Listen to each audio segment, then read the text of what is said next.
C'est un peu une course contre la montre. Sur la Grand Place de Bruxelles, depuis 7 heures du matin, 110 bénévoles s'activent pour confectionner le tapis de fleurs. C'était mon 3e édition que je suis bénévole ici. Mais ça fait quelques années à cause de Corona. Mais oui, je suis content que c'est retourné ici. Après 4 ans d'attente, plus de 140 000 bégonias produits en Flandre et autant de dahlias font leur retour sous un soleil de plomb. Alors Anne, 10 ans d'expérience, applique à la lettre les consignes pour maintenir les couleurs de ces fleurs coupées le plus longtemps possible. Il faut mettre l'un sur l'autre, parce que quand les fleurs sèchent, elles deviennent plus petites.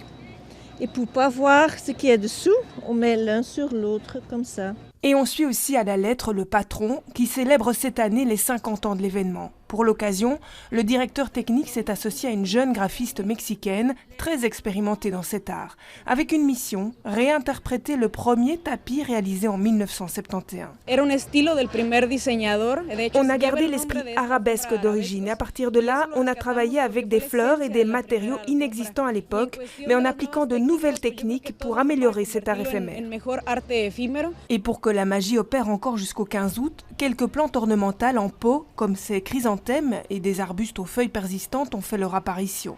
Une idée inspirée par la dernière vague de chaleur qui a terrassé le tapis en 2012. On a tenu le coup. Le dernier jour, il était tout brun, tout vieilli, mais il était magnifique.